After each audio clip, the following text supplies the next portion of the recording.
And starting us off this week is Murder Mystery. Murder Mystery, where I just found out there was a sequel. Yes, yes, there is a Murder Mystery 2. So I guess after we gave a shot to K-pop Demon Hunters, which has been stuck in my head on loop ever since then, because look, the K-pop industry is built on probably algorithms that are designed to like hit the exact notes to drive a song into your subconscious and leave it there for an extended period of time. Yes, yeah. Well, that's how it's done.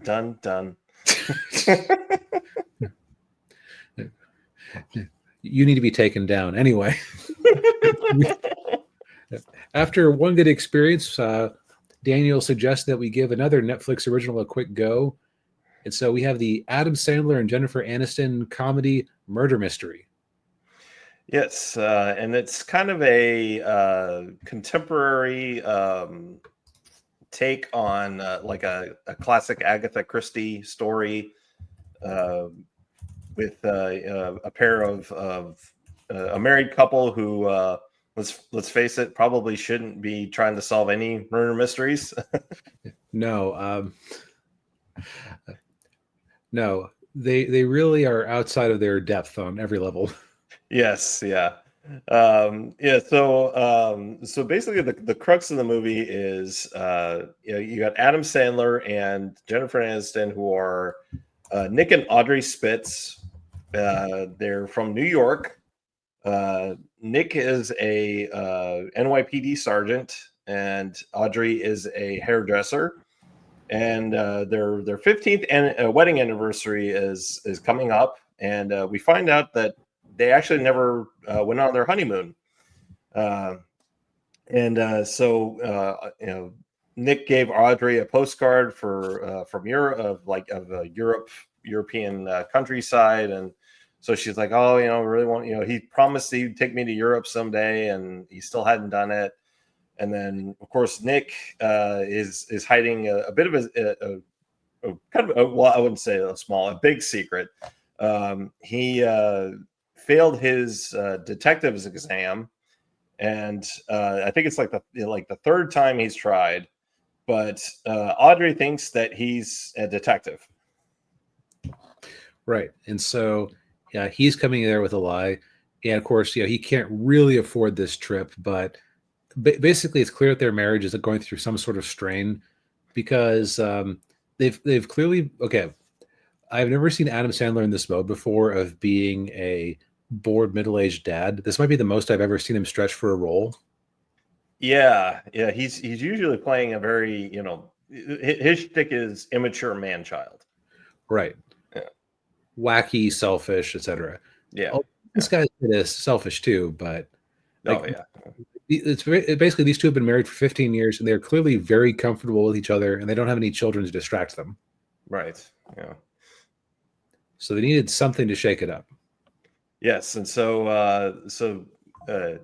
Adam Sandler, Nick, he surprises Audrey with a European trip. They, of course, it's a very last minute trip, and they end up flying in coach, which I can't, just the thought of flying coach for that long is not a fun thing, but So then Audrey decides while Nick's sleeping that she sneaks into first class, and then that's where she meets Charles Cavendish, played by Luke Evans, who he's been in a lot of different movies over the years.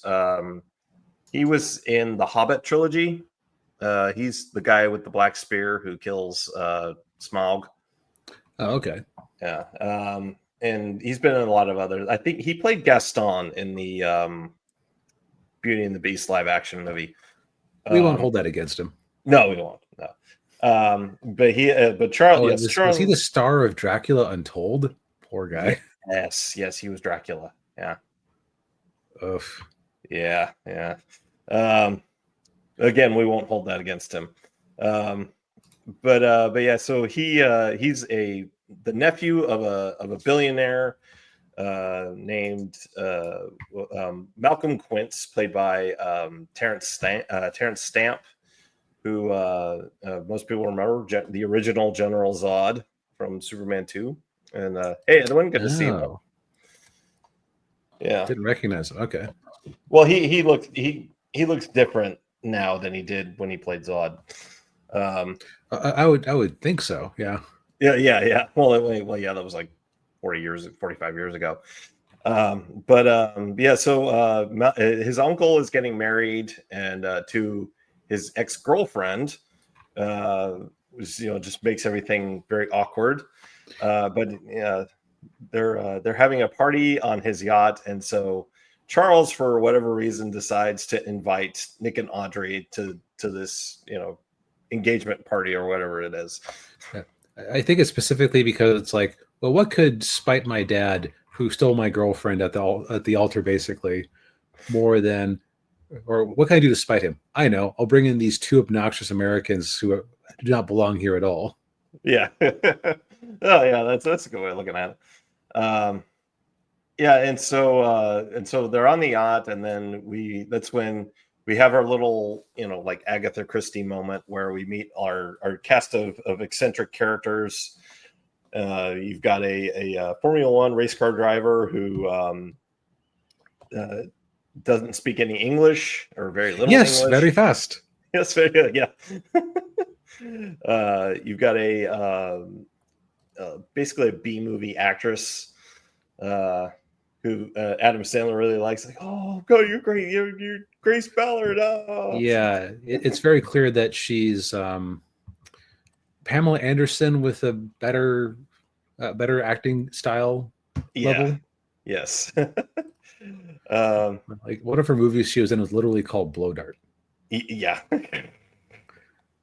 And then you also got a African colonel who is missing an eye and a hand.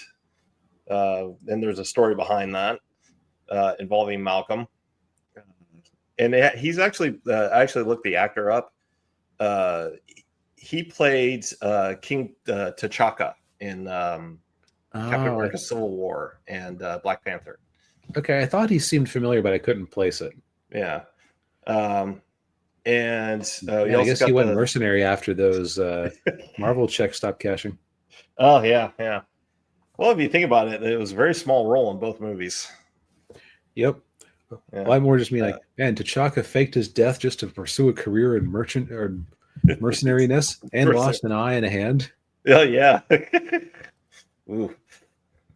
And then you also got the Maharaja,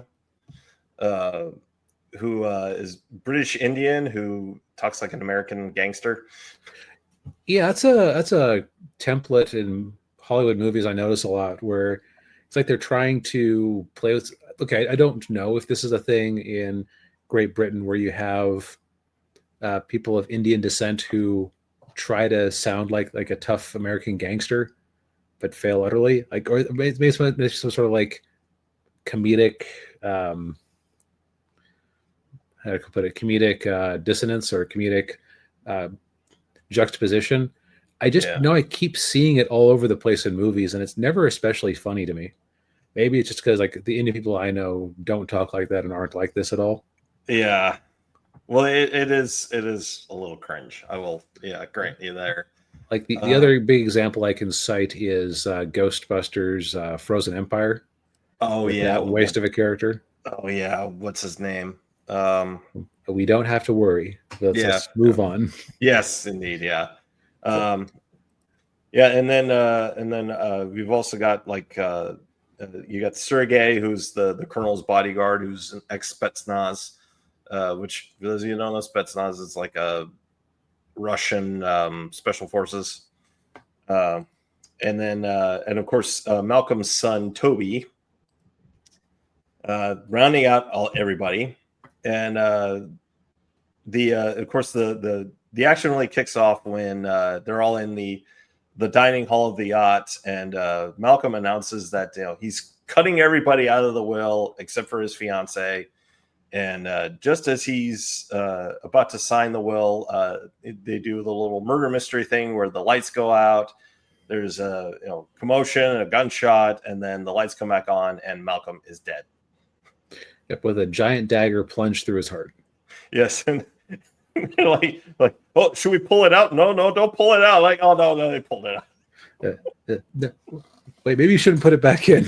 You put it back in, yeah. So, and of course, one of the things we forgot to mention with Audrey is that she's a lover of mystery novels. So now, right, she's thrust into this, this murder mystery with her cop husband, and of course, Nick tells everybody, okay, why don't you all go to your cabins? And he acts very dramatically where he's like, one of you and someone in this room is a murderer. And he's got this big bowl of shrimp cocktail. And he's like, Audrey, get the cocktail sauce. Yeah. It's like, what are those for? Because I'm starving. Yeah. So, hey, Ninja. Yeah. So I think that I don't necessarily want to go too much into the actual mystery side of it, just because I think this one is worth watching under the right context. So let's take a second to talk a little bit about the cast and characters in a bit more. So I think that Adam Sandler's performance is kind of perfect for this role. Like I said, he has just gone into the boring, middle-aged, non-dad, exhausted by life persona so well. Yeah. Well, that's kind of his life now, if you think about it. I guess maybe he isn't stretching himself as much as I thought. He's just playing a different persona. He's basically taking what's behind the camera in front of it instead of going, a song for me, a song for you. Let's sing a song in a canoe. Now give me $50 million. Yeah.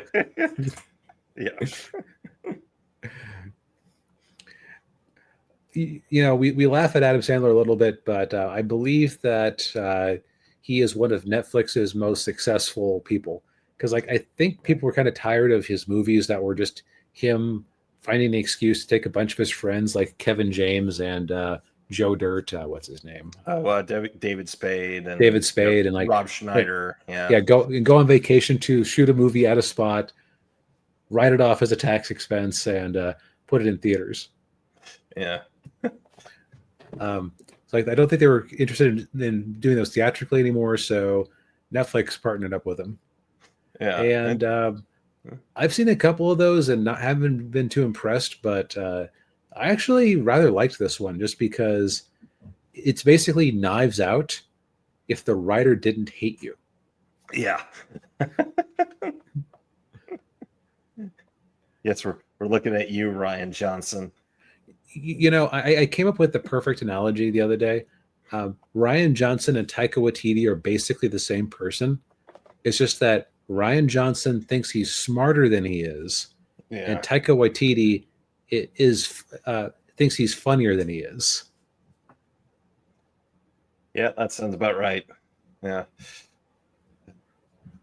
But this movie is basically, like I said, a classic Agatha Christie murder novel, but you've dropped in somebody who, if this movie had come out a little bit later, like after Only Murders in the Building, she wouldn't have been a murder mystery novel fan. She would have been a true crime podcast person. Yeah. Like, she's actually very enthusiastic about it. Jennifer Aniston does a good job here. She's always great. Yeah, and she was really funny in this movie. Yeah, right. Very good comedic contrast between the two. Like, where he's just this is his daily life, and he's just bored of it. Yeah, this is exciting and new for her, and she wants to keep throwing out theories, including when they're being interrogated by the French detective who thinks they did it. Yeah. Yeah, and he's just like, no, honey, let's just Yep.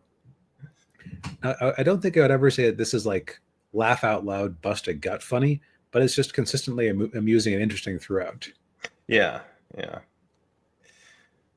Yeah, I'd give it a recommend too. And it's definitely it was entertaining, and you mentioned Only Murders in the Building, and it kind of has that same flair to it. Just it's in Europe instead of in a west Upper West Side apartment building in New York. Um, and of course they go to all the gorgeous European locales.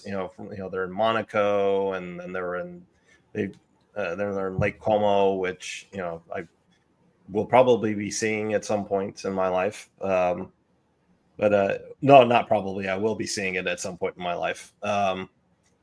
Uh, Well, but yeah, it is funny that it did occur to me about like 25 minutes in. Oh, he expensed another European vacation. yeah,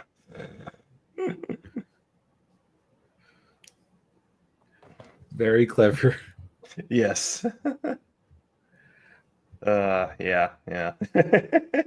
but but yeah, I mean, give it a watch. It's on Netflix if you're interested.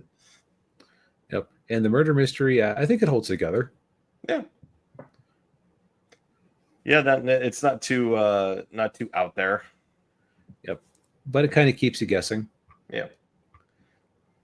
There were when they revealed the ultimate villain, it was like, oh, that explains a few things that didn't quite make sense about them before. So, Yes. Yeah. well, Indeed. Yeah.